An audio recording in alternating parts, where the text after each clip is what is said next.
Hey,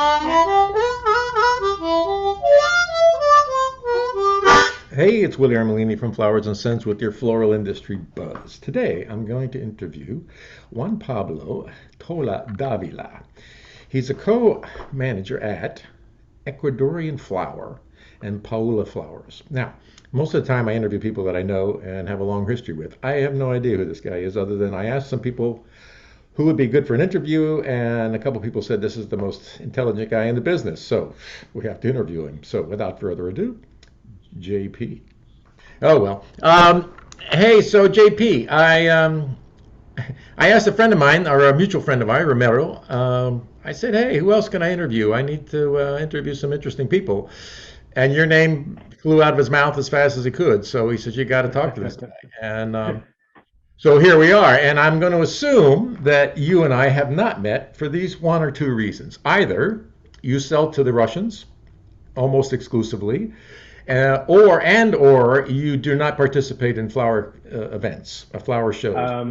I think it's more geared towards that. I'm a very diversified company in the sense that I don't like to put all my eggs in one basket. So I do deal with Russia. I do deal with Europe, with Asia, with the United States. I actually even worked in Miami for about 11 years. Really? But I mean, I've met your family, of course. Your last name on the checking line goes a long way and is very well known. So maybe it's just been like, we haven't been at the same trade shows. And I honestly, like you said, I don't participate in many trade shows. I'm more of a believer of one to one, so visiting the customer face to face, kind of understanding more of the business, their business, having them understand our business, and seeing where we have a common ground. Hmm. All right, so you're an Ecuadorian rose grower, I take it, if I read your bio correctly here. Yes, Exclusively roses? yes. So we're a 40-hectare farm, but under greenhouses, we're 28 hectares of roses only. So we only focused uh, production towards roses just because, as is, every product is complicated in its own nature. With how weather changes so much every year, it's it's a mission. It's a mission, and it's hard work. And we thought, why not focus on one product and kind of perfection that branch and go from there. We've had interests in doing other types of products because it is appealing, and most definitely certain customers prefer being able to buy two, three, or more products in one house per se. Sure. So, I mean, it is appealing, but we just decided to concentrate on roses. Okay. Um, and so you have other products besides roses, or it's only roses? Only roses, And only some in roses. greenhouses and some not? No. Did I No, hear the that thing right? is that normally it's important to understand how big your farm is, just because you have the understanding of the reservoirs that have to be part of the Right. land, the offices, the structure, the warehouses for the products, for the pesticides, for the nutrients, and the offices as well. So, we don't have more opportunity to grow within our land just because, with the pathways and the reservoirs and everything is pretty much occupied. But under greenhouse, that way you understand how much we have producing. Okay. Well, at 10,000 feet, there's not a lot of room to grow things. You're on the Yeah, side of the yeah. mountain, at best, I guess. Yes, we're actually even kind of on a cliff per se. So when it rains, it's a challenge, because Oh, the rain flows down like a river. So it's a lot of stuff to take care of. That's why, going back to the topic as to why we focused on one product, there's a lot of challenges. So it's learning too. well, Ecuador is known for its roses, for good reason. So there's no, I think that's probably the appropriate crop for your situation.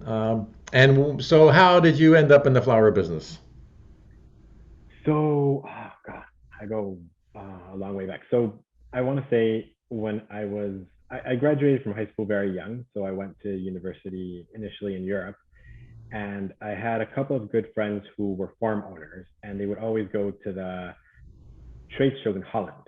So because I spoke several languages, they used to always, as a friend, call me up and say, are you free from college right now? Well, can you come over for the weekend to the show and kind of just speak up to the customers, present brochures, gather their information, you know, you make your extra money. And if you're okay with that, if you can just, pop up on the weekend. So I started that way. And that way I kind of understood more about each product. It was basically always roses. And I started that way. Then when I finished university, I started working in Miami. So, and then I just went Oh, from I'm there. dying to know who you worked for. You're going to tell me? Ah, I want to say Galleria I because I think no. no, because I don't know. We must have crossed paths there somewhere. I mean, I lived in Miami so long. But anyway, somebody there you worked for. Okay. Yeah. So Um, I mean, I went through not many companies. I worked for two companies basically, but in different tiers of markets. So mass market, and then wholesale retail. So, you know, and my and way around different markets. and who is your market now? My market now is mainly wholesale, and then maybe a big retailer that imports as wholesale. But I want to say, 95% is wholesale. Wholesale in every different country, and then in every different country, it's different. And and you weren't willing to put up the 3 grand that the guy wants for Ecuadorian Well, I noticed that because I was looking over the URL and I was like, Ecuadorian, must be Ecuadorian flowers. And like, no, it's the wrong one. Ecuadorian Yeah, flower. And the other one's for sale. yeah. Okay, $3,100 he wants today, or somebody wants today. All right, so you seem to be a pretty progressive grower. You're a mid-sized grower, I would call you in terms of the Yeah, size, 20, 30 hectares of roses under glass. That's under plastic anyway. Is a respectable farm. There's some giant farms there in Ecuador as well. And I'm wondering, has the bouquet makers come knocking on your door yet? They want to buy your farm? yes, not necessarily just recently, but I want to say maybe 4 or 5 years ago they started, just because we're a very attractive farm in the sense of we're very productive. Even though we don't deal ourselves with mass market or bouquet operators, which is kind of the tendency when you understand if a farm is productive or not. You assume they're Right. already working with mass marketers or bouquet makers, but we're just very productive. We're very selective of the varieties we choose to plant, and are very analytical and critical as to if they produce well or not. And then we go from there. We're quick to eradicate or pull out any variety that doesn't work for us in terms of profitability, and we go from there. So we're very attractive in that sense for any company, in the sense that even though we're 28 hectares only under greenhouse, we produce, you know, a good 2.5 million stems a month. So, our index is very high in terms of productivity compared to maybe farms that grow under 50 hectares of greenhouses, produce the same as us, just because maybe they're geared to producing more longer stems, and they select more varieties that are less productive because they're geared only to Russia or only large heads and blah, blah, blah. So, in that respect, we produce more than what everybody expects. And you have two brands that I see. I guess you have Yes. Ecuadorian Flower and Paola. Yes. So originally we were two companies under the same management wing per se, and Paola was strictly oriented for Russian markets and certain VIP European markets. I want to say in the last 6, 7 years we merged everything into one company. It was simpler, and then the customers that kind of always preferred that brand kept with that brand, and then Equatorian kind of was always the known, you know, identifying name also. So Yeah, and you're a progressive farmer to the extent that you have a daycare on your facility. And yes. I've traveled to a lot of farms in Ecuador and Colombia and around the world, and it's always good to see those practices. They're not always there. Many times they are, and I'm always happy to see that because I sort of find myself defending the South Americans when it comes to Valentine's Day, where the Colombians and Ecuadorians eat their children and stuff and feed them to the flowers for Valentine's Day or something.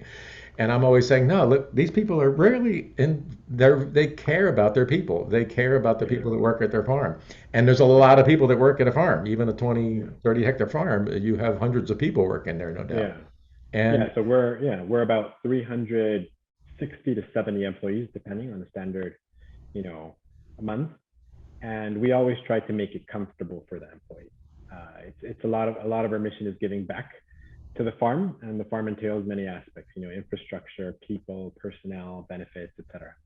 So, um, these people are working under stressful conditions, under a greenhouse, plastic, at high temperatures, even though we're not necessarily a humid place, but the Yeah. sun intensity is very strong. So imagine it's like working under a magnifying glass.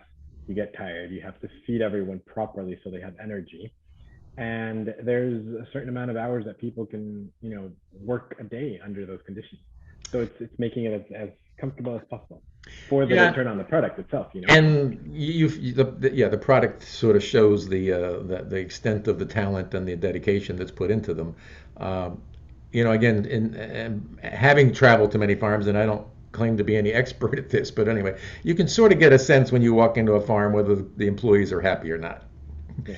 I've been in some farms where they weren't happy because uh, they were about to close, or who knows what was happening. They were about to be sold or just got sold, and you could just feel the lack of energy versus going into a farm where things are happening and people are moving and boxes are happening and people are sort of dancing in their stalls, if you will, as they're preparing Right. bunching roses.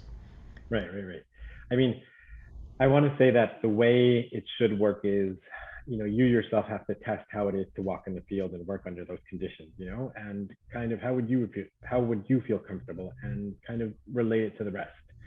So pathways have to be adequately paved so you can walk easily.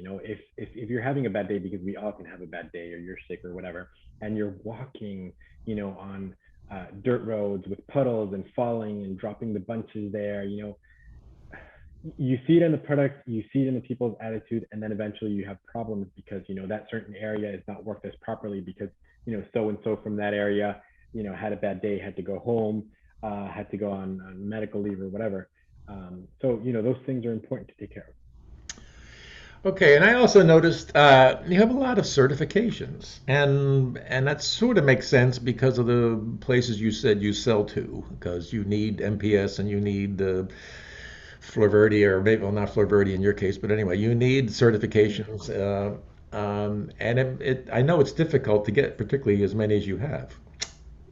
Yes, I want to tell you that certification give you some sort of validity in certain markets. So certain countries have that as a requisite for you to establish a business relationship with them, and in other cases it's indifferent. It's more, like I said, I'm very focused on that one-to-one visit. So any customer that comes to our farm and kind of understands how we treat people, how we work people, and we let people walk around easily so they can notice, they put a lot of credit to what they see as well. So for some customers, it's a validation. For others, it's indifferent. It just depends on where you're selling, who you're selling to, and what.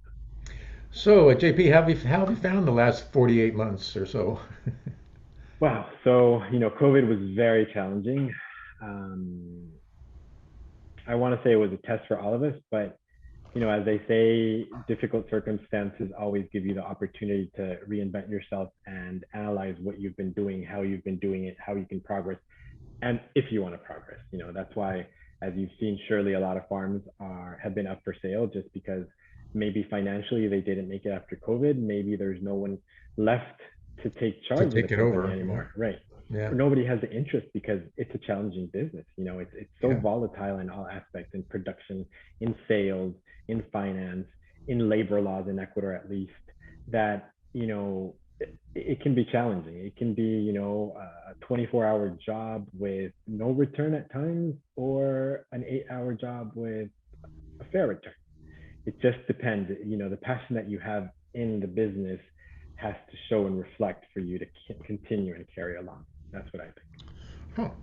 So, what languages do you speak? If they took you to Holland, you must speak Dutch, apparently. No, no, no. So I speak. So I went to an American school all my life, so that's why I speak English. And of course, Spanish, being born and raised in Ecuador. I have Italian descent, so I learned Italian when I was very young. I studied French to go to university in France, but also since very young. And then in France, they made me take another European language, so it was Portuguese. Yeah, I Portuguese. yeah, I started learning German when I was young. I didn't like it, and then I went into French. So, and then I just a lot of these languages are Latin-based roots, so Yes, so you they're have, easy to. They're not the same, but it's easier to learn them quicker. yeah, And when you, you learn them, I want to say when you learn them at a young age, it doesn't feel like you're learning them anymore. It's just you just kind of pick up. It's impressive. I see yeah, this well, in my child as well. your When they're Spanish, young. Spanish and Italian work nicely together. Portuguese, throw that in there, yeah. Yeah, yeah, Well, and Dutch is a hard language. yeah, I, goedemiddag and goedenavond as best I can. It's a tough yeah. language. And German is tough. I have a German wife, and it's a beautiful language when spoken, but it's a hard language Yeah, to learn. It's a for very sure. guttural, very hard, I guess. And I think there's certain languages that if you don't learn them at a certain age, then it's very hard for you to dominate them. There's others. I think Latin languages are easier to learn as you're older, but Russian, Mandarin, uh, German, these Tough ones. Yeah. tough ones. Yeah, Russian, Mandarin, yeah, and we need those things in our business because Yeah. you end up dealing with those people, and not everybody speaks some English. So luckily they do for the most part, but it's tough. Hey JP, it's so if people want to buy your flowers, what do they do? They go to your So website or what? yes, they can go to our website, which is www.equatorian with a T flower singular.com, and it provides all our contact information, and then a sales rep can respond immediately, and we take it from there. Well, I'll throw that URL up on the video here so people see Thank you it. very So, much. hey, look, it's been fun getting to know you a little bit. Still probably convinced we've crossed paths at least because I've been to a million conventions in Yeah, Holland and around the world. So somewhere along the line, we probably have crossed paths. At any rate, if not, I hope to cross paths in the future. likewise. And I appreciate your time here today because we learned a Likewise. little bit Thank you about so it much. and now my 22,000 readers, well, somebody will be seeing this. Thank you very much for your time, and thank you. And it was a pleasure meeting you. Pleasure meeting you too, sir. Enjoy. Have a great day. Take care. You too. Bye bye.